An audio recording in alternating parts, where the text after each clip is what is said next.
దేవుని నామానికి మహిమ గాక. దేవుని బిడ్డలారా, మరోసారి కూడొచ్చిన మీ అందరికీ యేసుక్రీస్తు నామములో అందరికీ వందనాలండి.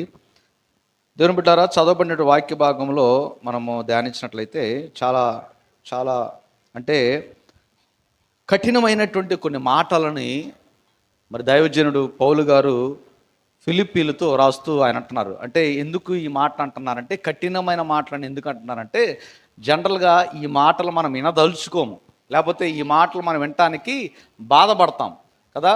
కానీ ఆయన ఏమాత్రం ఆలోచించకుండా ఎంత కఠినంగా అన్నా పర్వాలేదు, ఇది వారి క్షేమాభివృద్ధి కొరకు, వారి యొక్క అభివృద్ధి కొరకు, వారి ఆత్మీయ ఎదుగుదల కొరకు, లేకపోతే తమను తాము కాపాడుకుంటూ కొరకు ఈ మాటలు వాళ్ళకు ఉపయోగపడతాయనే ఉద్దేశంతోనే పౌలు గారు చాలా కఠినంగా ఈ మాటలు మాట్లాడుతున్నాడు. ఏ మాట మాట్లాడుతున్నాడు ఆయన? 18వ వచనంలో చూసినట్లయితే, అనేకులు క్రీస్తు శిలువకు శత్రువులుగా నడుచుకొంటున్నారు కదా. ఎవరు నడుస్తున్నారంట? అనేకులు క్రీస్తు శిలువకు. అంటే క్రీస్తు శిలువ కంటే చెక్క గురించి ఆయన మాట్లాడట్లా. ఆయన ఉద్దేశము చెక్క కాదు, లేకపోతే శిలువ బొమ్మ కాదు. శిలువకు కూర్చి అనేకులు శత్రువుగా ఉన్నాడు. దాని అర్థం ఏంటంటే, శిలువపై చనిపోయి తిరిగి బ్రతికిన ప్రభు అయిన యేసుక్రీస్తుకు శత్రువులుగా ఉన్నారు వాళ్ళు. అర్థమవుతుంది కదా. అనేక సందర్భాల్లో పౌలు ఇంకో మాట అంటాడు. ఏమంటే, శిలువను కూర్చిన వార్త నశించు వారికి వెరితనం అయితే, రక్షింపబడుతున్న మనకు దేవుని శక్తి అయిందని చెప్తూ ఉంటాడు. అంటే శిలువ అనే పదం వాడేది, దాని అర్థం ఏంటంటే బొమ్మ గురించి మాట్లాడలేదు పౌలు గారు. చాలామంది సిలువులు మెడలు వేసుకుంటారు, సిలువుకి దండం పెట్టుకుంటారు, సిలువులు ఇళ్లలో పెట్టుకుని సిలువు కూడా దండం, అది విగ్రహారాధన. మళ్ళీ సిలువు గురించి పౌలు గారి ఉద్దేశం కాదు. సిలువ అని అంటున్నాడు, దాని అర్థం ఏంటంటే, ఇంతకుముందు సిలువ అంటే శాపగ్రస్తమైంది, సిలువ అనే పదమే ఎవరు ఎత్తరో. కానీ ఇప్పుడు బహిరంగంగా అందరూ సిలువు గురించి ఎందుకు మాట్లాడుతున్నారంటే, సిలువ గొప్పతనం ఏం లేదు, కానీ సిలువపై వేలాడిన యేసు ప్రభువుని బట్టి ఆ సిలువ యొక్క ప్రఖ్యాతి ప్రపంచ దేశాలకు చాటబడింది. అది అనేక సందర్భాల్లో సిలువని గుర్తుగా వాడతారు. మందిరం మీద కూడా ఆ సిలువను గుర్తుగా వాడతారు. దాని అర్థం ఏంటంటే, ఆ సిలువుకు దండం పెట్టుకోమని కాదు, లేకపోతే అది సిలువ దేవుడని కాదు. అర్థమవుతుంది కదా. అలాంటి ఒక సిలువలో యేసుప్రభువు వారు మన పాపాల కొరకు చనిపోయారు అని చెప్పడం కొరకే ఆ సిలువను గుర్తుగా వాడతారు తప్ప, దాన్ని ఒక విగ్రహంగా పూజించడానికి మనం వాడకూడదు. కానీ ఈరోజు చాలామంది ఏమైపోయిందంటే, అంతే మనుషులు అంతే కదా, మనం ఎంత చెప్పినా అట్టగే ఉంటాం కదా. విగ్రహం వాడొద్దంటే ఏదో ఒక విగ్రహాన్ని పెట్టుకుని దానికి మనము లోబడిపోతుంటున్నాము. కాబట్టి సిలువకు అనేక మంది శత్రువులుగా అయిపోతున్నారు. అయితే ఈ శత్రువులు ఎవరో? వీళ్ళు బయట నుండి వచ్చే శత్రువులు కాదు. మీకు అర్థమవుతుంది కదా. సిలువ గురించి శత్రువులు అంటే యేసు ప్రభువారి గురించి చెప్పిన వారికి శత్రువులుగా ఉండటము, లేకపోతే యేసయ్యనే శత్రువుగా చూడటము చాలామంది ఉన్నారు. ఈరోజు యేసయ్య అంటే పన్నోళ్ళు ఎంతమంది ఉన్నారు దీంట్లో.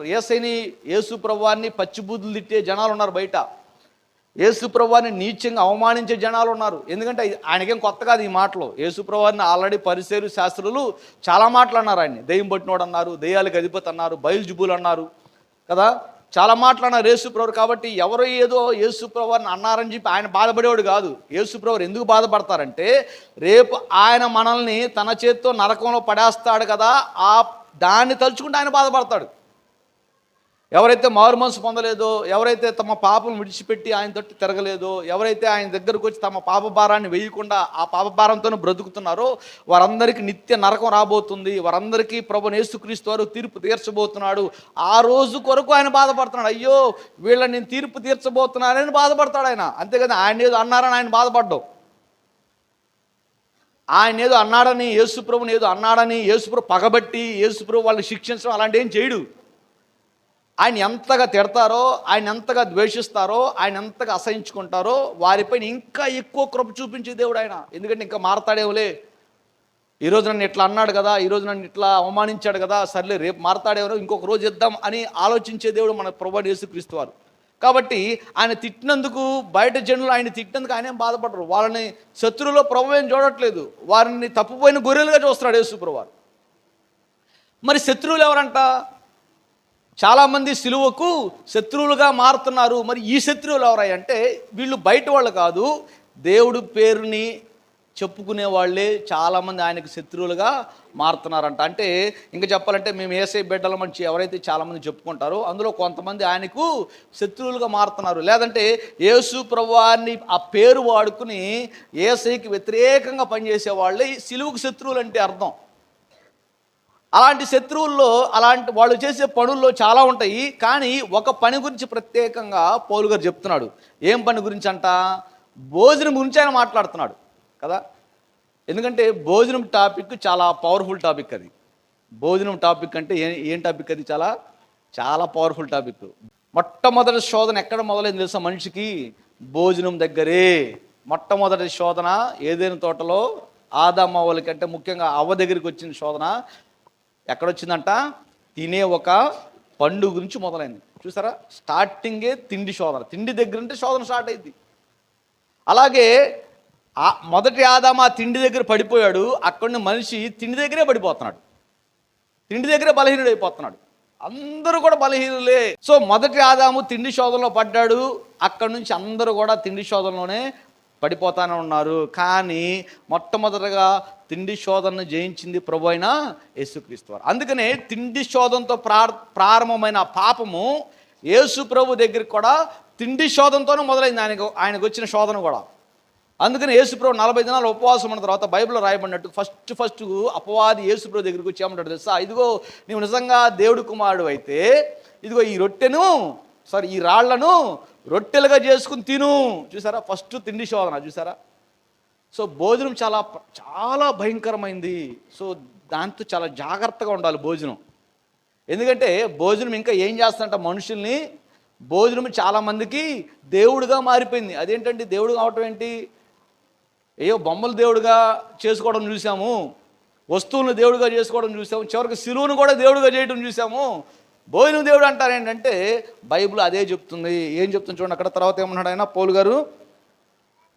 అనేకులు క్రీస్తు శిలువకు శత్రులుగా నడుచుకొంటున్నారు. వీరిని గురించి మీతో అనేక పర్యాయములు చెప్పి ఇప్పుడును ఏడ్చుచూ చెప్పుచున్నాను, నాశనమే వారి అంతము.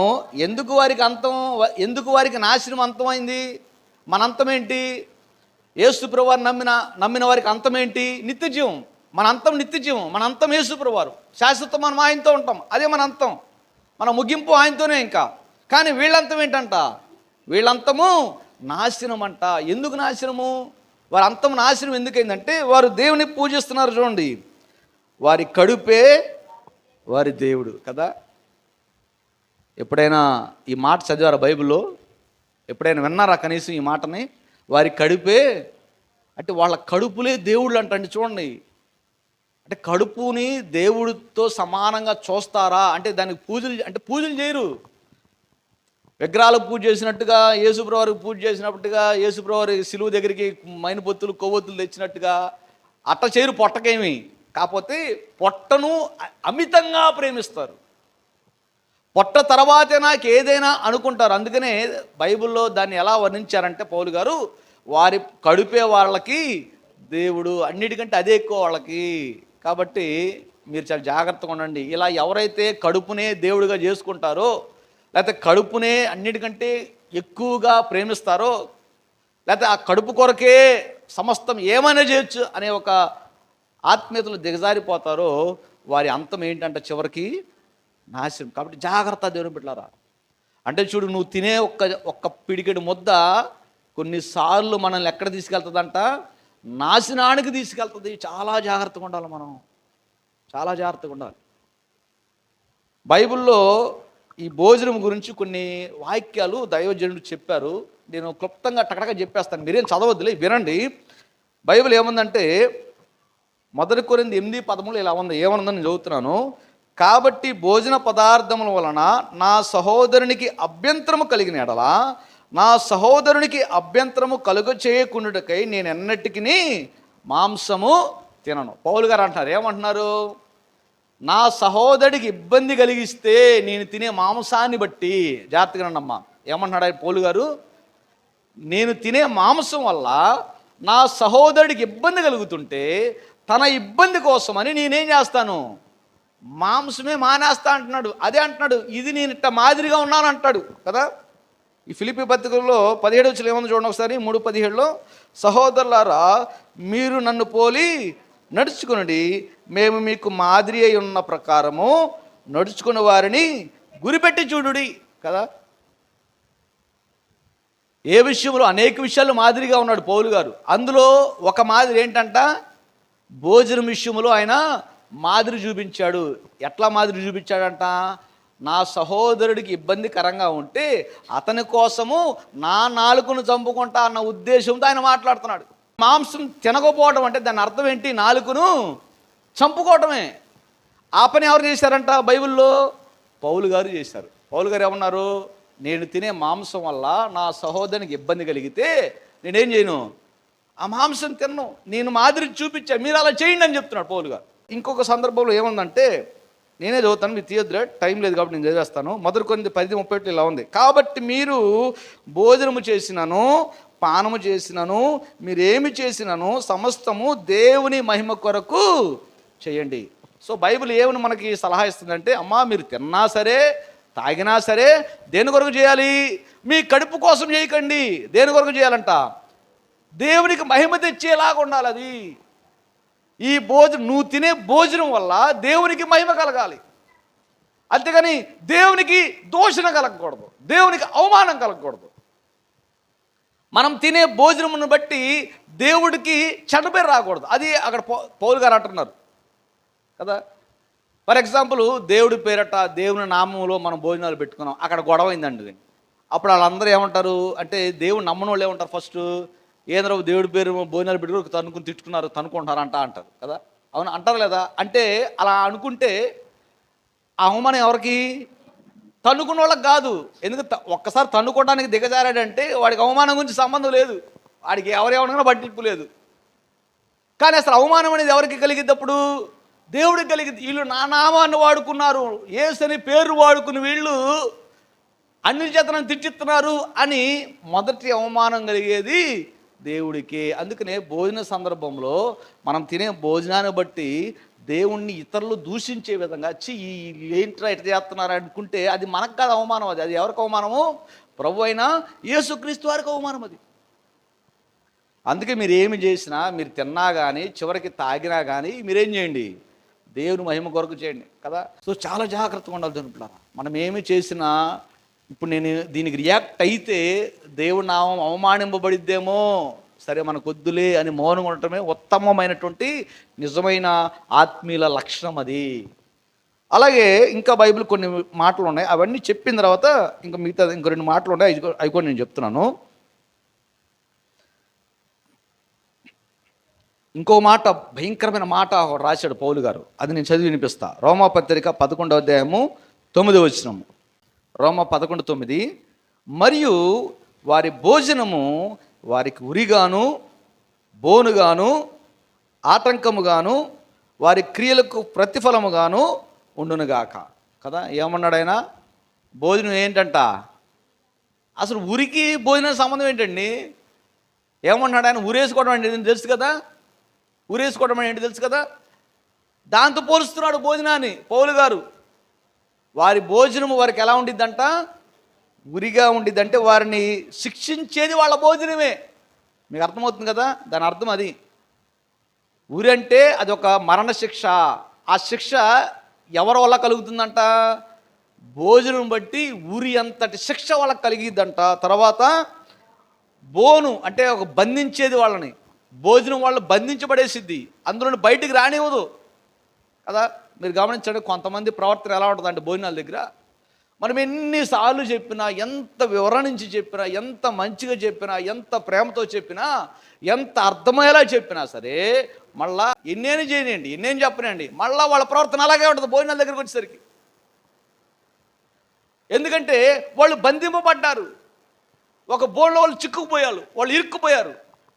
ఆ భోజనం అనే బోన్లో వారు బంధింపబడ్డారు కాబట్టి ఇంకెప్పటికీ వాళ్ళు బయటికి రాలేని విధంగా వాళ్ళు చెరపట్టబడ్డారు వాళ్ళు. అలాంటి శిక్ష వాళ్ళకు ఉండిద్ది అని పౌలు గారు చెప్తున్నారు. అంతేకాదు ఇంకోటి ఏమంటారంటే, భోజనం ఎలా ఉండిద్దంట, ఆటంకముగా ఉండిద్ది వాళ్ళ బ్రతుకులకి. ఆత్మీయతకి ఆటంకం, అది పెద్ద ఆటంకం. భోజనం అనేది ఆత్మీయతకి పెద్ద ఆటంకం అండి. మన ఆత్మీయత చంపిపారేసిద్ది అది. మనల్ని దేవుడి నుండి చాలా దూరంగా విసిరిపడేసిద్ది. అదే పెద్ద ఆటంకం భోజనం అనేది. అందుకనే పౌలు గారు అంటున్నారు, వారి క్రియలకు ప్రతిఫలం ఉండునుగాక. దేవుని స్తోత్రం, హల్లెలూయా. కాబట్టి ఈ భోజనము ద్వారా ఈ శిక్షలన్నీ వాళ్ళకు కలుగుతాయి. ఎందుకు కలిగినాయి? వాళ్ళు చేసిన ప్రతిఫలానికి బట్టి, వాళ్ళ క్రియలకు బట్టి వాళ్ళకి ఏం కలిగింది? ఆ శిక్షలు వస్తాయి. అది పౌలు గారు అంటున్నారు. అంతేకాదు, అదే పౌలు గారు రోమాపత్రిక ఇంకో మాట కూడా అంటాడు. ఏమంటే 14:17 రోమా 14:17లో దేవుని రాజ్యము భోజనమును పానమును కాదు కానీ నీతియు సమాధానమును పరిశుద్ధాత్మందలి ఆనందమై ఉన్నది. అది అంట దేవుని రాజ్యం అంటే. దేవుని రాజ్యం అంటే భోజనము కాదు, తినటం తాగడం ఇది కాదురా బాబు దేవుని రాజ్యం కదా. దేవుని రాజ్యం అంటే ఏంటంట? నీతి కలిగి ఉండటం అంట. మనలో నీతి ఉండాలంట, మనలో సమాధానం ఉండాలంటే, ఎదుటివారితో సమాధానపడే మనసు మనలో ఉండాలి. అలా ఎదుటివారితో సమాధానపడే మనసు మనకి లేకపోతే ఇంకా మనం దేవుని రాజ్యం అడుగు పెట్టలేము. మనం అందరితో సమాధానంగా ఉండాలి, అందరిని పలకరించడానికి మనసు రెడీగా ఉండాలి. వాళ్ళు పలకరించారు లేదు తర్వాత మనకు అనవసరం, వాళ్ళు మనతో ప్రేమగా ఉంటారో లేదో మనకు అనవసరం, వాళ్ళు మనతో సావాసం చేయడానికి ముందుకు వస్తారో లేదో మనకు అనవసరం. కానీ మన మనసు దానికి రెడీగా ఉండాలి. మన మనసు ఇతరులతో మాట్లాడటానికి రెడీగా ఉండాలి. మన మనసు ఇతరులను ప్రేమించడానికి రెడీగా ఉండాలి. మన మనసు వాళ్ళతో సహవాసం చేయడానికి సిద్ధంగానే ఉండాలి ఎప్పుడు కూడా. అది సమాధానంగా ఉండటం అంటే. మనలో అది ఉండాలి. ఎదురుతో మనకు సంబంధం లేదు. ఎందుకంటే రేపు దేవుడి రాజ్యం మనకే. వాళ్ళని బట్టి నువ్వు నడుచుకుంటే, వాళ్ళని బట్టి వాళ్ళు ఎట్టగా నరకని పోతావు, రేపు వాళ్ళని బట్టి నువ్వు ఎట్టగా నరకని పోతావు. కాబట్టి వాళ్ళని బట్టి మనం నడుచుకోకూడదు, మనము ప్రభువుని బట్టి మనం నడుచుకోవాలి. యేసుక్రీస్తు వారిని బట్టి మనము సమాధానంగా ఉన్నామంటే ఆయన్ని బట్టి మనము నిత్య రాజ్యంలోకి వెళ్తాము. వాళ్ళని బట్టి వీళ్ళని బట్టి కాదు మనం పరలోక రాజ్యానికి వెళ్ళేది రేపు. సో ఆత్మీయతను ఎప్పుడు ఇంకొకరితో పోల్చుకోకూడదు, ఇంకొకరితో పోలిక పెట్టుకోకూడదు, ఇంకొకరితో మనము తూకం వేసుకోకూడదు. మనము తూకం వేసుకోవాల్సింది దేవుని వాక్యముతోనే. నేను సరిపోతున్నానా లేదా, దేవుడి మాటలు నేను సరిపోతున్నానా లేదా. అలా సరిపోకపోతే దేవుడు ఏం చేస్తాడంట? తీసి పడేస్తాడంట, కొట్టి పడేస్తాడంట. కాబట్టి చాలా జాగ్రత్తగా ఉండాలి. దేవుడి రాజ్యం అంటే తినటం తాగటం కాదమ్మా, అసలు ఇది కాదు. ఇది దేవుడిగా సంబంధం, అసలు ఇది దేవుడిగా ఇష్టమే ఉండదు. ఇది దేవుని రాజ్యం అంటే మనము నీతిగా ఉండటం నేర్చుకోవాలి ఆయన పాదాల దగ్గర, సమాధానంగా ఉండటం మనం నేర్చుకోవాలి ఆయన పాదాల దగ్గర. అది మనకు నేర్పించాలి. అంతేకాదు పరిశుద్ధాత్మలో మనం ఏం చేయాలి? ఆనందించాలి. అది దేవుని రాజ్యం అంటే అది. అలాగే ఇంకో మాట కూడా ఏమంటున్నాడంటే, చివరిగా ఇది చెప్పి ఇంకా ముందుకెళ్దాము. ఇది చదువుతాను కానీ సందర్భం వచ్చినప్పుడు నేను దీన్ని వివరిస్తాను ఈ వాక్యాన్ని. మొదటి కొరింథీ 11:21లో ఏముందంటే, మొదటి కొరింథీ 11:21లో మీరు వినండిలేమ్మా, తీకండి, టైం లేదు. ఏలయనగా మీరు ఆ భోజనము చేయనప్పుడు ఒకనికంటే ఒకడు ముందుగా తన మట్టుకు తాను భోజనము చేయుచున్నాడు. ఇందువలన ఒకడు ఆకలి గుణను, మరి ఒకడు మొత్తుడవును. అమ్మ ఇది విన్నారా? ఇది తెస్తా, ఈ సందర్భం చెప్తే వివరిస్తా, మీకు మళ్ళీ వివరిస్తా, ఓకేనా? ఒకసారి మళ్ళీ చదువుతున్నాను. ఏలైనగా మీరు ఆ భోజనము చేయనప్పుడు ఒకరికంటే ఒకడు ముందుగా తన మట్టుకు తాను భోజనము చేయుచున్నాడు. ఇందువలన ఒకడు ఆకలి గొనును, మరి ఒకడు మొత్తుడవును. ఇదేందో నేను తర్వాత మీకు వివరిస్తా. ఇప్పుడు భోజనం గురించి మళ్ళీ ఇంకా కొన్ని విషయాలు నేర్చుకుందాం. భోజనం ఎంత ప్రమాదమైందని చెప్పాను కదా, చాలా ప్రమాదమైంది. మొట్టమొదటి శోధన భోజనం నుండి వచ్చింది. కాబట్టి భోజనం గురించి మనం చాలా జాగ్రత్తగా ఉండాలి. అలాగే భోజనం ఎంత ప్రమాదకరమైందో అదే భోజనము అంత దీవెనకరమైంది కూడా. దేవుని స్తోత్రం, హల్లెలూయా. అబ్బా ఇందులో 2 ఉన్నాయా? అవును, మనలో 2 ఉన్నట్టే ఇందులో కూడా 2 ఉన్నాయి.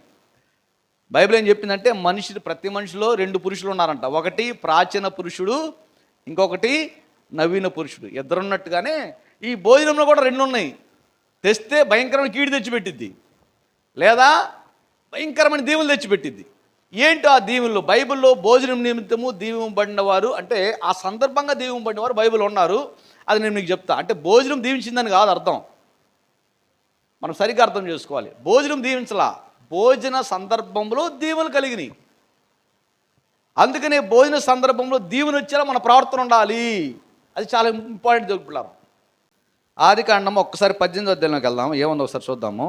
మరియు మమ్రే దగ్గరనున్న సింధూర వనములో అబ్రాము ఎండవేళ గుడారపు ద్వారం ముందు కూర్చుని ఉన్నప్పుడు, నేను పడుకునని చెప్పాను, ఆయన ఏం చేస్తున్నాడంట, పడుకోలా కూర్చున్నాడంట. యెహోవా అతనికి కనబడెను. అతడు కన్నులెత్తి చూచినప్పుడు 3 మనుషులు అతని ఎదుట నిలువబడి ఉండిరి. అతడు వారిని చూచి గుడారపు వాకిట నుండి వారిని ఎదుర్కొనుటకు పరుగెత్తి నేల మట్టుకు వంగి ఏం చేశారంట, ఈయన కూర్చున్నాడు, ఆయన కళ్ళెదుట వాళ్ళు కనబడ్డారు, కొంచెం దూరంగా ఉన్నారు వాళ్ళు, ఈయన దగ్గరికి రాలా. వాళ్ళని చూడంగానే ఏం చేశాడంట, పరిగెత్తుకుని వాళ్ళ దగ్గరికి వెళ్ళి వంగాడంట. అంటే ఆయనకి వీళ్ళు సామాన్యమైన వాళ్ళు కాదు, వీరు దేవునికి సన్నిధిని వచ్చిన వారని ఆయనకి అది గ్రహించేశాడు. ఆయన ఆత్మీయంగా దేవునికి దగ్గరగా ఉన్నాడు కాబట్టి అది పసిగట్టాడు ఆయన. అందరూ పసిగట్టలేరు. సరే, ఏదేమైనప్పటికీ వాళ్ళు మనుషుల రూపంలోనే కనపడుతున్నారు. కానీ ఇక అప్పుడు ఏమైందంట, ఏమన్నాడు చూడండి, 3వ వచనము. ప్రభువా, నీ కటాక్షము నా మీద నున్న ఎడల ఇప్పుడు నీ దాసుని దాటిపోవద్దు. అర్థమవుతుంది కదా. సో వాళ్ళు వెళ్ళిపోకుండా వాళ్ళని అడ్డుకుంటున్నాడు, ఆపుతున్నాడు. నేను కొంచెము నీళ్లు తెప్పించేదను, దయచేసి కాళ్ళు గడుగుకొని ఈ చెట్టు కింద అలసట తీర్చుకొనుడి. కొంచెం ఆహారము తెచ్చిదను, మీ ప్రాణములను బలపరుచుకునండి, తరువాత మీరు వెళ్ళవచ్చును. చూసారా ఏమన్నాడు, వెళ్ళే వాళ్ళని ఆపి, అయ్యా ముందేం చేయండి, నీళ్ళు తాగండి, తర్వాత అన్నం తెస్తాను, అన్నం తినండి, ఆ తర్వాత మీ దారి మీరు వెళ్ళండి అంటున్నాడు కదా. ఎంత మంచి మనసు కదా. ఈరోజు ఎవరన్నారన్నమాట, దారిలో ఇది సత్రవా అంటాం మనమైతే, ఇది సత్రవా అంటాం కదా. కానీ అబ్రాము మనసు చూడండి, పాపం ఎవరో వెళ్తున్నారు, ఎవరో 3 వచ్చారు, ఆయన మనసు ఏంటంటే ఇంకా ఈ ఊర్లో ఆ ఊర్లో పెట్టేవాళ్ళు ఎవరు లేరేమో అనిపించిందేమో ఆయనకి. పాపం మీకు అర్థమవుతుంది కదా. ఎందుకు ఆయన మనసు ఉప్పొంగిందంటే, జనరల్గా మనకి ఏమనిపిస్తుంటే, మనకెందుకులే, వాళ్ళు పెట్టుకుంటారులే, వీళ్ళు పెట్టుకుంటారులే అనుకునే మనసు జనరల్గా జనాలది. కానీ అబ్రామ్ది ఆ మనసు కాదు. అబ్రామ్ది ఏ మనసు తెలుసా, వాళ్ళు బెటరేమో, వీళ్ళు బెటరేమో, నేను పెడతా ముందే, వాళ్ళకి ఆ ఇబ్బంది కలగకూడదు, ముందే నేను పరుగులెత్తుతా అని చెప్పి ముందుండే మనస్తత్వం అబ్రాము గారిది. ఎందుకంటే అబ్రాముకు నమ్మకం ఉంది, ఏం కావాలని ఎవరు చూసుకుంటారు, ప్రభు చూసుకుంటాడు కదా. గొర్రెపిల్ల ఎక్కడా అంటే ఏమన్నాడు ఇస్సాకు తోటి, నువ్వు గొర్రెపిల్ల గురించి బాధపడతాడు, ప్రభు చూసుకుంటాడులే అన్నీ. అందుకే దేవుడికి ఒక పేరు పెట్టాడు, యెహోవా ఈరే, చూసుకునే దేవుడు ఆయనే. ఆ విశ్వాసముతో అబ్రాము బ్రతికాడు ఆయన. కాబట్టి వాళ్ళకి భోజనం పెట్టడం కొరకు వాళ్ళు పెడతారు, వీళ్ళు పెడతారు అనే ఆలోచన పక్కన పెట్టి, ముందు నేను పెట్టాలి. ఒకవేళ వాళ్ళకి ఎవరు పెట్టకపోతే ఏంది పరిస్థితి, నన్ను దాటి వెళ్ళిపోతారు. వెళ్ళిపోయిన తర్వాత ఒకవేళ వాళ్ళు పెట్టలేదేమో, పెట్టకుండానే తినకుండా వాళ్ళు వెళ్ళిపోతారేమో, నేనెందుకు వాళ్ళని ఆకలితో వెళ్ళిపోవడం, నేను కారకుండా అవుతారేమో అనే మనసు తను ఫీల్ అయ్యి వాళ్ళని వెళ్ళకుండా బలవంత పెట్టి మీరు భోజనం చేసి వెళ్ళాల్సిందని చెప్పి బతిమలాడి వాళ్ళని కూర్చోబెట్టి ఏం చేశాడంట, తర్వాత ఏం చేశాడు చూడండి అక్కడ 7వ వచనము. మరియు అబ్రాము పశువుల మందకు పరుగెత్తి ఒక మంచి లేత దూడను తెచ్చి ఒక పనివానికి అప్పగించెను, వాడు దాన్ని త్వరగా సిద్ధపరిచెను. తర్వాత అతడు వెన్నను పాలను తాను సిద్ధము చేయించిన దూడను తెచ్చి వారి ఎదుట పెట్టి వారు భోజనము చేయించుండగా వారి యొద్ద ఆ చెట్టు క్రింద నిలబడి. ఎంత పని చేశాడు చూడండి. ఈ పనులు చేయటం గంటలు అయిపోతాయి. ఈ పనులు చూడండి ఏమేం చేశాడు. గొర్రె పిల్లను వదిలించాడు, తర్వాత వెన్న పాలు, తర్వాత ఏం చేశాడు, మళ్ళీ ఇంకొక దూడ, ఈ గొర్రె పిల్ల కాకుండా మళ్ళీ ఏం చేశాడు, ఇంకో దూడని రెడీ చేసి తెచ్చాడు. ఎంత పని, ఎంతసేపు పట్టింది చెప్పండి. అంతసేపు వాళ్ళని కూర్చోబెట్టాడు, అయ్యా మీరు వండాల్సిందే. ఇన్ని చేసిన తర్వాత అతనికి వచ్చిన దీవెన ఏంటి తెలుసా, ఏమొచ్చింది తెలుసా, చూడండి ఏముంది అక్కడ. 10వ వచనం మనం చూద్దాం, 9-10 చూద్దాం. అందుకు ఆయన, అంటే ఆ ముగ్గురులో ఒక ఆయన, మీదిటికి ఈ కాలమున నీ యొద్దకు నిశ్చయముగా మరలా వచ్చేదను, అప్పుడు నీ భార్య అయిన శారాకు ఒక కుమారుడు కలుగునని చెప్పిన. దేవుని హల్లెలూయా. ఒక వాగ్దానం రివీల్ అయింది, ఒక బ్లెస్సింగ్ అతనికి వచ్చేసింది. చూసారా, ఎప్పుడైతే వాళ్ళని వెళ్ళనీయకుండా అడ్డుపడి వాళ్ళకి భోజనం పెట్టాడో, ఆయన నోరు తెరిచి ఒక మాట అన్నాడు, ఇదిగో మళ్ళా వచ్చే సంవత్సరము నీ భార్య ఏమవుతుంది? కుమారుని కనింది కదా. ఎన్నోసార్లు ఏడ్చుంటాడు కదా అబ్రాము. డబ్బులు ఉన్నాయి, ఆస్తి ఉంది, ఐశ్వర్యం ఉంది, కానీ అవన్నీ ఉన్న తీర్చడం ఒక లోటు తనకు ఉండిపోయింది. దేవుని పిల్లారా, ఆ లోటు ఏ సందర్భంగా తీరింది? ఆ దైవజనులకి భోజనం పెట్టే సందర్భంలో ఆ లోటు అతనికి ఆ రోజుతో ముగిసిపోయింది. దేవుని స్తోత్రం, హల్లెలూయా. ఎందుకంటే ఆ మాట ఎప్పుడైతే చెప్పాడో ఆ దేవుని యొక్క దూత, వెంటనే ఆమె గర్భంలో ఏమైపోయింది? స్టార్ట్ అయిపోయింది. ఇక ఆ రోజు నుంచి పెండం స్టార్ట్ అయిపోయింది. ఎందుకంటే మరి పుట్ట అంటే సంవత్సరం పట్టింది కదా, 9 నెలలు పట్టింది కదా. చూడండి, అందుకంటే నెక్స్ట్ ఇయర్ కల్లా ఏం పడతారు? బిడ్డ పడతాడు ఆమె గర్భంలో నుండి. ఎంత దీవెన చూడండి, ఎంత ఆశీర్వాదం. ఎన్నో ఏళ్ళుగా తప్పించిపోయాడు. హాగరు తెల్లి బిడ్డనగా అన్నాడు. తర్వాత నాకు బిడ్డలు లేరు, నా పనివాడైన ఆస్తి అంతా తీసుకుంటాడు చెప్పి దేవుడి దగ్గర ఏడ్చాడు, మొర పెట్టుకున్నాడు. వాడికి వెళ్ళిపోతుంది నా ఆస్తి అంతా అనుకున్నాడు, ఇన్ని బాధలు పడ్డాడు. చివరికి తన వేదనని దేవుడు తీర్చేశాడు ఈ భోజన సందర్భంగా. కాబట్టి భోజన సందర్భంగా మన ప్రవర్తన భోజన విషయంలో జాగ్రత్తగా ఉంటే ఖచ్చితంగా దానివల్ల దీవెనలు వస్తాయి తప్ప కీడు రాదు. దేవుని పిల్లలు గుర్తుపెట్టుకోండి, బైబిలే దానికి సాక్ష్యం. అలాగే రెండో ఒక స్త్రీ మనందరికీ తెలుసు, సారిపతు వెధవరాలు. ఆమె దగ్గర ఒక్క నిమిషం వెళ్దాం, ఒక 2 నిమిషాలు ఆమె దగ్గర కూడా వెళ్దాం. మొదటి రాజుల గ్రంథము 17వ అధ్యాయము 12వ వచనం ఒకసారి చూద్దాం. మొదటి రాజులు 17, 12, 13. ఆమె నీళ్లు తేబోచుండగా అతడు ఆమెను మరలా పిలిచి, నాకొక రొట్టె ముక్కను నీ చేతిలో తీసుకుని రమ్మని చెప్పాను కదా. ఏలి అన్నాడు ఏమని? సారెపతు వెధవరాల దగ్గరికి వెళ్ళి, అది దేవుడు చెప్పాడు ఆమె దగ్గరికి వెళ్ళమని. సారెపతు వెధవరాల దగ్గరికి వెళ్ళి ఆమెను అడిగాడు ఏమని? అమ్మా, ఒక రొట్టె ముక్క తే నాకు అన్నాడు. వెంటనే ఆమెకి షాక్ అయింది. ఇందాకేమో ధనవంతుడు భోజనం పెట్టాడు, మీకు అర్థమవుతుంది కదా. ఇందాక అబ్రాము చాలా ధనవంతుడు, ఆయనకి ఏ కొరత లేదు. కానీ ఇక్కడికి వచ్చే ఈ స్త్రీ, ఈమెకి అన్ని కొరతలే, ఇంకేమీ లేదు అసలు. చాలా పేదరాలు, వెధవరాలు, ఏమీ లేదు. ఆమె ఒక్కసారి నాకు రొట్టె అమ్మ అనగానే ఆమెకి ఏమైంది? గుండెల్లో రాళ్ళు పడ్డట్టే. ఏంది సేవకుటి అడుగుతున్నాడు వామ్మో అని ఆమె వివరణిస్తుంది ఆయనకి. అయ్యా, నా దగ్గర ఏమీ లేదు, కనీసం ఒక అప్పం కూడా లేదయ్యా, అంటే ఒక రొట్టె కూడా లేదయ్యా. నా దగ్గర ఇంత పిండే ఉంటే నేను నా బిడ్డ చివరిసారిగా తిందాము, ఇంక రేపటి నుండి ఏమి లేదు కాబట్టి ఎట్లా చచ్చిపోతాం మేము తినడం చచ్చిపోతాం. సో మా దగ్గర ఏమి లేదే తినటానికి, ఇంతే పిండి ఉంది, మరి ఏం చేయాలి అని అడిగింది పాపం ఆమె కదా. ఇందాకేమో డబ్బుండి పెట్టిన ఆయన, ఇప్పుడేమో ఏమి లేని ఆమె పెడుతుంది. ఆమె ఎప్పుడైతే సేవకుడు సర్లే నువ్వు ఉంది కదా, నీ దగ్గర ఉందన్నాక అది తెచ్చిపెట్టు అనేసాడు. మనం ఏమనుకుంటాం? మనమైతే ఏమంటాం? అసలు మనం ఆ ధైర్యం చేయగలమా? కనీసం అయ్యా, ఆమె ఏమనుకుందో, ఇద్దరికి వస్తుంది అనుకుంది, తల్లికి బిడ్డకి. ఆమె ఏమనుకుంది? సర్లే నాది త్యాగం చేద్దాం అనుకుంది. ఎంత మంచి మనసే కదా, నా బిడ్డకు ఒకటి పెట్టేస్తే ఈయనకు ఒకటి ఇచ్చేద్దాము, సర్లే ఈ ఎట్టకు రేపు చచ్చేదాన్నే కదా అన్నం లేక, అదే ఈరోజు మారేది నా జీవితం అనుకుందేమో. మరి మొత్తానికి ఆయన అడిగినట్టుగానే ఒక రొట్టె చేసుకుని వచ్చి ముందు సేవకుడికి ఇచ్చింది.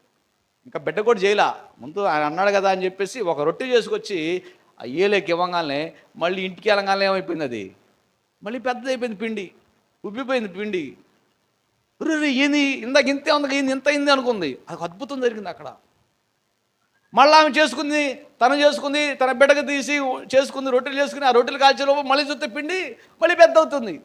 ఏంట్రా బాబు ఇది? సరే సార్లు కడుపున తిన్నారు, ఇంకొంచెం మిగిలితే అది అట్ట పెట్టుకున్నారు. మళ్ళీ తెల్లారి చూస్తే మళ్ళీ ఏమైపోయింది? మళ్ళా పెద్ద అవుతుంది. పులియట్లా కదా. గోధుమ పిండి కలిపి పెడితే ఒక్కరోజు లేదా 2 రోజులు ఏమైపోయింది? అది పొల్లగా అయిపోయింది, నువ్వు తినలేవు తర్వాత. ఎందుకంటే నాకు ఆ బాధ తెలుసు. సో దేవుని బిడ్డలారా, ఈమె పిండి కలుపుతుంది, తెల్లారు చూస్తే పులిపోవాలా, 2-3 రోజు చూస్తే పులిపోవాలా, నెలంతా పులిపోవాలా. అద్భుతమైనటువంటి ఆశీర్వాదం చూసారా. ఆమెకున్నదే పెట్టింది, దేవుడు అదే అడిగాడు, నీకేముంది అది పెట్టన్నాడు అంతే.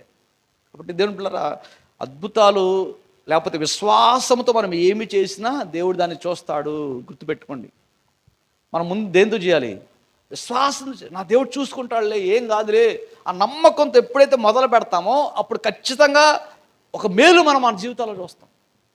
పిల్లరా, ఎవరైనా మనం తినేటప్పుడు మనల్ని అడిగినప్పుడు ఖచ్చితంగా మనం ఏం చేయాలి? వాళ్ళకి కనీసం ఇంత మొత్తం నువ్వు తీసేని పెట్టు, పర్వాలేదు, అది దీవెన నీకు. గుర్తుపెట్టుకో. ఇంత దీవెనలు ఉంటాయి దేవుని బిడ్డలారా. అన్నం విషయంలో, భోజనం విషయంలో బైబిల్లో అనేక సందర్భాలు రాయబడ్డాయి. సో ఇప్పటికి దీవెనల గురించి మాట్లాడుకున్నాం, ఇది ముగిచ్చేద్దాం. ఇంకా ఇప్పుడు కీడు గురించి వద్దాం, అసలైంది ఇదే. సో భోజనం ఎంత దీవెనలు, భోజన సందర్భంలో ఎంత మంచి దీవెనలు కలుగుతాయో అలాగే భోజన సందర్భంలో చాలా కీళ్ళు కలుగుతాయి. చాలా జాగ్రత్తగా ఉండాలి, చాలా కీళ్ళు వస్తాయి. అందులో మొట్టమొదటి కీడు ఏందయ్యా అంటే, రాత్రి మనం ధ్యానించుకుందాం ఒక ఆయన గురించి. ఎవరంట ఆయన? ఏశావు కదా. ఒక్క పూట కూటి కొరకు ఏం చేశాడంట? జ్యేష్ఠత్వాన్ని అమ్మేసుకున్నాడు కదా. అసలు ఎవరన్నా ఈ పని, ఇంత ఇంత నీచమైన పని చేస్తారా? అంటే తన అన్న అధికారాన్ని ఏం చేశాడు? యాక్చువల్ మనం ఏమంటామంటే యాకోబు అన్ననే మోసం చేశాడు అంటాం. వాస్తవమే, మోసము, అక్కడ మోసపు పని జరిగింది. కానీ దానికి అసలు అంతరంగిక కారకుడు ఎవరో తెలుసా? ఏశావే. ఎందుకని? ఇక్కడ ఇస్సాకు ఏశావుని దీవిస్తాన్నాడు. అయ్యా నువ్వు నాకు మంచి భోజనం సిద్ధపరిచి తీసుకురా, నేను నిన్ను ఒక అన్నవు కాబట్టి, నువ్వు ఇంటికి పెద్ద కుమారుడు కాబట్టి, నువ్వు ఇంటికి జ్యేష్ఠుడు కాబట్టి నేను తిని ఆ జ్యేష్ఠత్వపు దీవెన నీకు ఇస్తానని చెప్పి ఏశావుతో చెప్తాడు ఇస్సాకు. అప్పుడు ఏశావు వెళ్తాడు. కానీ మధ్యలో ఎవరు దూరతారు? యాకోబు వచ్చి దూరాడు. కాబట్టి ఇస్సాకు ఏం చేశాడు? జ్యేష్ఠుడికి ఇవ్వాల్సిన దీవెన ఎవరికి ఇచ్చాడు? యాకోబుకి ఇచ్చాడు. అది ఎందుకు అట్లా దేవుడు అనుమతి ఇచ్చాడంటే దానికి కారణం ఏంటంటే, అసలు జ్యేష్ఠత్వాన్ని నమ్ముకుంది ఎవరు? ఏశావు. అంటే ఏశావు ఇప్పుడు ఎవరు కాదు, ఇప్పుడు జ్యేష్ఠుడు కాదు ఏశావు. ఎందుకంటే ఒక్క కూటి కొరకు ఆ జ్యేష్ఠత్వాన్ని యాకోబుకు అమ్మేసుకున్నాడు ఆల్రెడీ. ఏశావు అమ్మేసుకున్నాడు ఆ జ్యేష్ఠత్వాన్ని. మరి ఇప్పుడు ఎలా జ్యేష్ఠత్వ దీవెన తీసుకుంటాడు అతను? అతను జ్యేష్ఠుడు కాదు కదా. ఇప్పుడు జ్యేష్ఠుడు ఎవరు? యాకోబు జ్యేష్ఠుడు. సో తండ్రికి ఈ విషయం తెలీదు, జ్యేష్ఠత్వాన్ని అమ్ముకున్నాడు ఏశావు పెద్ద కొడుకు అని తండ్రికి తెలీదు. అందుకనే దీవిస్తా, జ్యేష్ఠత్వపు దీవుని దీవిస్తా రా అని చెప్తే ఈ మధ్యలో ఎవరు వచ్చారంట? యాకోబు దేవుడు పంపించాడు. యాక్చువల్ అదొక అద్భుతమైనటువంటి, ఎవరికి తెలియని ఒక స్టోరీ అక్కడ జరిగిపోయింది. వాళ్ళకి తెలియకుండానే వాళ్ళకి జరిగిపోయింది. దానికి అంతటికి కారకుడు ఎవరో కాదు, ఏశావే. ఎందుకంటే తన జ్యేష్ఠత్వాన్ని అమ్మేసుకున్నాడు కాబట్టి, లెక్క ప్రకారం అమ్మిన తర్వాత దాన్ని యాకోబు కొనుక్కున్నాడు కాబట్టి అతడే జ్యేష్ఠుడు అవ్వాలి, అతడికే జ్యేష్ఠత్వ దీవెన రావాలి. వాళ్ళకి తెలియకుండానే అమ్మ ద్వారా ప్రేరేపింపబడి యాకోబు ఏం చేశాడు?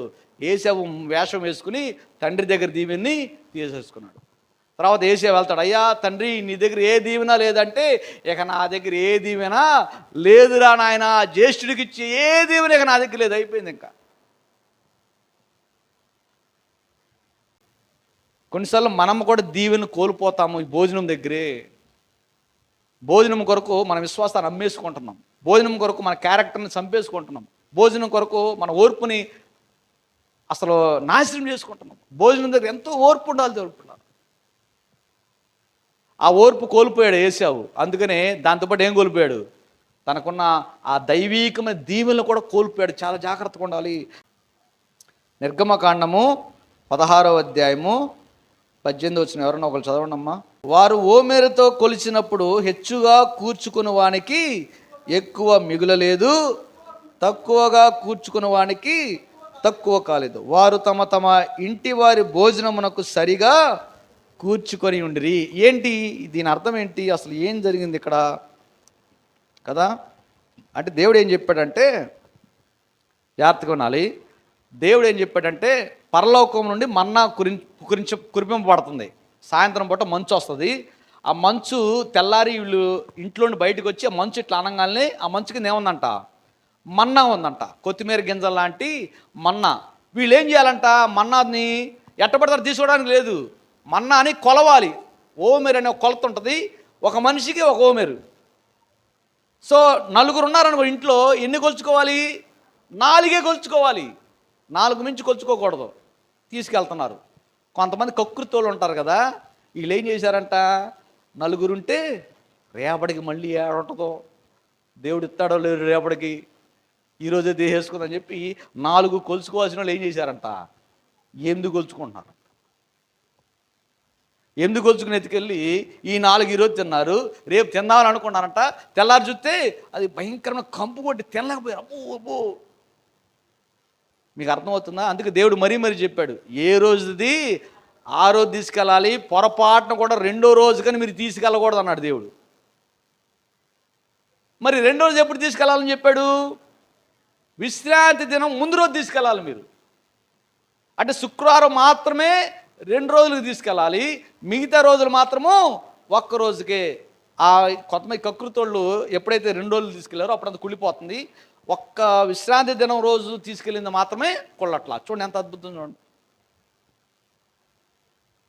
కదా.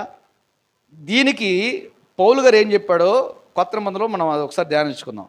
ఇందాక నేను చదివాను కదమ్మా, కొరింథీ రాసిన మొదటి పత్రిక 11:21. మొదటి కొరింథీ 11:21 తీయండి ఒకసారి. మీరు ఆ భోజనము చేయనప్పుడు ఒకని కంటే ఒకడు ముందుగా తన మట్టుకు తాను భోజనం చేస్తున్నాడు. దీనివల్ల ఏమవుతుంది? ఒకడేమో ఆకలి కొంటున్నాడు, అంటే ముందు ఇటు తినేస్తున్నాడు ఉన్నదంతా, వెనకలోడి గురించి ఆలోచించట్లా. నేను మొత్తం తినేస్తే నాకెందుకులే తర్వాత సంగతి, ఆడ రాలా నన్ను ఏం చేయమంటావు, ఆడ రాకపోతే నేను తినబడేస్తా అని చెప్పి వీడు తినేస్తాడా అంట. తర్వాత వాడికి ఏమైపోతుందంట, అన్నం లేదు, వీడికి ఆకలేస్తుంది. అందుకనే ఏమన్నాడు పౌలు, ఇందువలన ఒకడు ఆకలి కొనును మరి ఒకడు మత్తుడవును కదా. ఇది ఈరోజు జరుగుతుంది. ఇలా ఈ రోజుల్లో నేను చాలాసార్లు చూస్తున్నా జరుగుతున్నా. భోజనాల విషయాల్లో ఈ సందర్భం వచ్చిందిగా నేను చెప్తున్నాను. భోజనాల విషయాల్లో జనరల్గా ముఖ్యంగా మందిరంలో భోజనాలు అన్నప్పుడు మనం ఏం చేయాలి? మందిరం దగ్గరికి వచ్చి తినాలి. అది దైవీకమైన దేవుడికి ఇచ్చే గౌరవం. అది మనం అర్థమవుతుందా? మనము అంటే మన మందిరం గురించి చెప్పట్లే, జనరల్గా చర్చిలు అన్నింటిలో నేను చెప్తాను, అన్ని గురించి చెప్తున్నా. చర్చిలో భోజనాలు ఎందుకు పెట్టుకుంటున్నాం? మనకి అన్నం లేదనా, మన ఇంట్లో బియ్యం లేదనా, మన ఇంట్లో కూర లేదనా, ఎందుకు పెట్టుకుంటున్నాము? మందిరంలో భోజనాలు పెట్టడం కారణం ఏంటి? అది దేవుని సందులో సహవాసంగా అందరం తినాలనే ఒక దైవీకమైన ఉద్దేశంతో, సహవాసం అనే ఒక ప్రేమతో, అందుకనే మందిరంలో జరిగే భోజనాలకి ఏం పేరు తెలుసా? అది మీరు మర్చిపోతున్నారు. దానికి ఒక పేరు ఉంటుంది, అది ప్రేమ విందు. ప్రేమ విందుని ఎలా తీసుకోవాలి? ప్రేమతో తీసుకోవాలి. సో మందిరానికి వచ్చి అక్కడ తినటం అనేది అది గొప్ప ఆశీర్వాదం, దీవెన, దేవుని ఎదుట మనం తగ్గించుకున్నట్టు. కానీ కొంతమంది ఏం చేస్తారు? అయ్యా మా ఆయన రాడు, మా ఆవిడ రాలేదు, వీళ్ళు ఎక్కడికైనా పోతారు, ఊరంతా తిరిగి వస్తారు కదా. కొంతమంది అంటారు, అయ్యో మా నాన్న రాలేడు, కూర్చోలేడు, నుంచోలేడు, నడవడు అంటాడు. కానీ ఈ వారం అంతా చేసే పని ఏంటి? ఎటుకాడు తిరిగి వస్తాడు, దానికి బలం ఉంటుంది. ఎక్కడికి వెళ్ళి ఆడడానికి బలం ఉంటుంది. కానీ మందిరంకి వచ్చి ఆ పళ్ళు పట్టుకు తింటానికి సిగ్గు, అహం, గర్వం, వీళ్ళ కొరకు వాళ్ళు తీసుకెళ్ళి అది నిజంగా మంచం మీద పడి ఉంటే, లేకపోయిన పరిస్థితులు ఉంటే అది అర్థం ఉంటుంది. అందుకే దేవుని పిల్లరా, భోజనాలు అన్నప్పుడు ఏం చేయాలి? వచ్చి దేవుని మందిరంలో తగ్గించుకుని తినటం అనేది అది ఆశీర్వాదకరం. దేవుని ఇళ్ళకి తీసుకెళ్ళటం అది యాక్చువల్ మంచి పద్ధతి కాదు. ఎవరైతే మంచం మీద రోగిష్టయి లేవలేని పరిస్థితిలో పడి ఉంటాడో అలాంటి వాళ్ళకి తీసుకెళ్తే అది ఒక అర్థవంతం.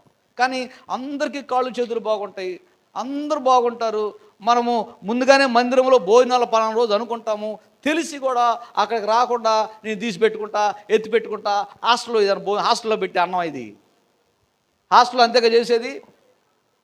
మేము అక్కడ బయటకు పంపిస్తే ఫ్రెండ్స్కి ఫోన్ చేసి చెప్తాం, రే నాకు అన్నం తీసి పెట్టరా, ఎందుకంటే అన్నం ఉండదు కాబట్టి. అలాంటి ప్రవర్తన మంచిది కాదు. దేవుని మందిరంలోకి వచ్చి చక్కగా తిని ప్రభా ఆయన దీవులు పొందుకుని సంతోషంగా మనం వెళ్ళాలి. తృప్తిగా ప్రేమతో విందు చేయాలి. అది కడుపు నిండే విందే కాదు. అది ఏం విందంటది? ప్రేమ విందది. కానీ అలాంటి భోజనాలు జరిగేటప్పుడు ఏం జరిగిందంట? ఇక్కడ బైబిల్లో వీళ్ళు ఏం చేస్తున్నారు? కొంతమంది ముందు వస్తున్నారంట, వచ్చేసి ఏం చేస్తున్నారు?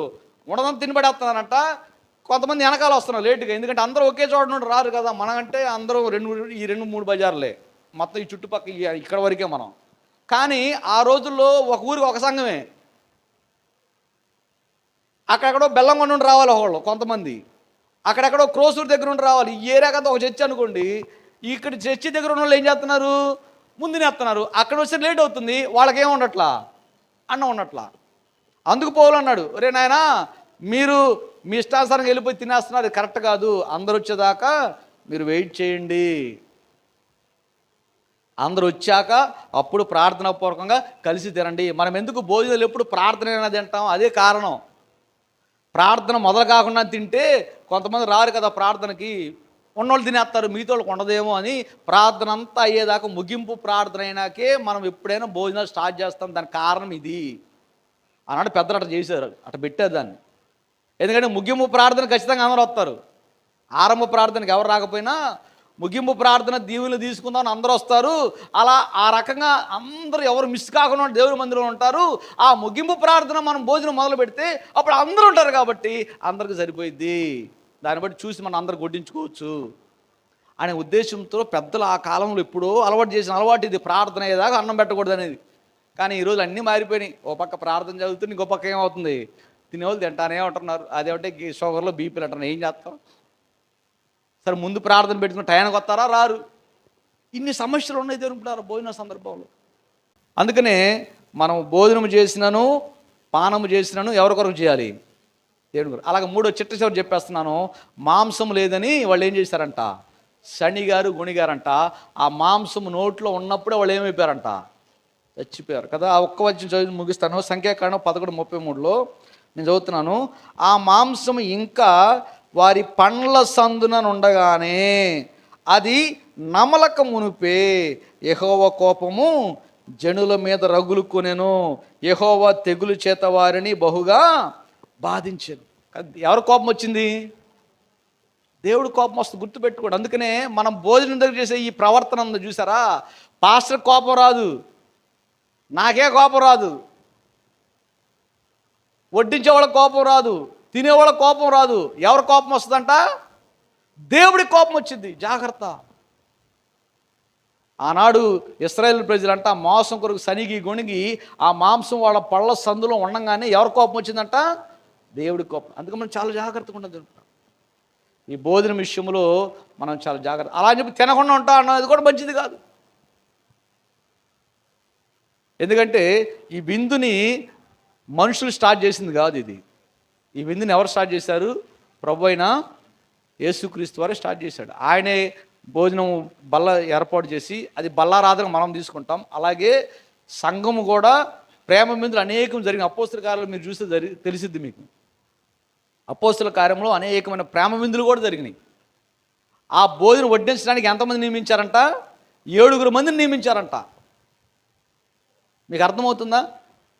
7 మందిని ప్రార్థించి వారిని అభిషేకించి అన్నం వడ్డించడానికి 7 మందిని నియమించారంట. వాళ్ళు చక్కగా అందరికీ అన్నం వడ్డిస్తున్నారంట. అక్కడ భోజనం విందులు కూడా జరిగాయి. దానివల్ల క్రీస్తులో ఒకరికొకరు దగ్గర అవ్వాలనే ఉద్దేశంతో దేవుడు ఆరంభించాడు. కాబట్టి దేవుడు పెట్టాడు కాబట్టి మనం అప్పుడప్పుడు చేస్తున్నాం దాన్ని. కాబట్టి నేను నా ఇష్టం వచ్చి తింటా అంటాము తప్పే, నేను అసలు తిన్నా అంటాం కూడా అది కూడా తప్పే. దేవుడు ఆ ప్రేమ విందులో పాల్గొనే భాగ్యం దేవుడు నాకు ఇచ్చాడు. నేను వెళ్తాను, నా తండ్రి కొరకు వెళ్తాను, తింటాను, దేవుని స్తుతిస్తాను, సంతోషం వచ్చేస్తాను. నా కుటుంబాన్ని తీసుకెళ్తాను, అక్కడ తింటాము, దేవుని స్తుతిస్తాము, సంతోషంగా వచ్చేస్తాం. అలాంటి మనసుతో మనం ఉన్నప్పుడు అంట ఆ భోజన సందర్భంలో మన యొక్క ప్రవర్తన బట్టి దేవుడు మనల్ని ఆశీర్వదిస్తాడు. దేవుని స్తోత్రం, హల్లెలూయా. కాబట్టి ఇది నమ్మండి. నేనేదో కట్టు కథలు కలిపి కథలు చెప్పింది కాదు. నేను ఇవన్నీ బైబిల్లో ఉన్నాయే. మీకు కళ్ళారా టైం ఎక్కువైనా సరే రెఫరెన్స్ చదివి ఎందుకు చూపించాను తెలుసా? కొంతమంది భోజనం వల్ల దీవింపబడ్డారు, కొంతమంది అదే భోజనం వల్ల శపింపబడ్డారు, కొంతమంది అదే భోజనం వల్ల నాశనం అయిపోయారు. అందుకనే పౌలు ఫిలిప్పీలో చక్కగా వివరించాడు. ఆయన ఏమన్నాడు చూడండి ఒకసారి మళ్ళీ. ఆయన ఫిలిప్పీ పత్రిక ఏమంటాడు? ఆయన 19వ వచనం, నాశనమే వారి అంతము, వారి కడుపే వారి దేవుడు, వారు తాము సిగ్గుపడవలసిన సంగతులు యందు అతిశయపడుతున్నారు, భూ సంబంధమైన వాటి యందే మనసు ఉంచుతున్నారు. కాబట్టి మనం అలా ఉండకూడదు అనుకుంటాం. మనము దేవుడి బిడ్డలము. మనం ఏమి చేసినా, మనము తిన్నా తాగినా అంతది ఎలా జరగాలి? దేవుని మహిమ కొరకు జరగాలి, దేవుని యొక్క ఆనందం కొరకు జరగాలి, దేవుని యొక్క రాజ్యం కొరకు జరగాలి. అందుకొరకు మనం భోజనాలు చేసుకున్నా అందుకే ఉండాలి, మనం పానం చేసుకున్నా అందుకే ఉండాలి, ఇంక ఏ కార్యక్రమాలు చేసుకున్నా దీనివల్ల దేవునికి మహిమకరంగా ఉండాలి, సిద్ధపాటుగా మనం ఉండాలి. కాబట్టి ఈ విషయాన్ని దృష్టిలో పెట్టుకుని ఎప్పుడైనా భోజన కార్యక్రమం జరిగేటప్పుడు దైవీకమైన ప్రవర్తనతో మనమందరం దేవుని సంతోషపెడదాము. అట్టి కృప దేవుడు మనందరికీ దయచేయను గాక. ఆమేన్. దేవస్థానం హల్లెలూయా.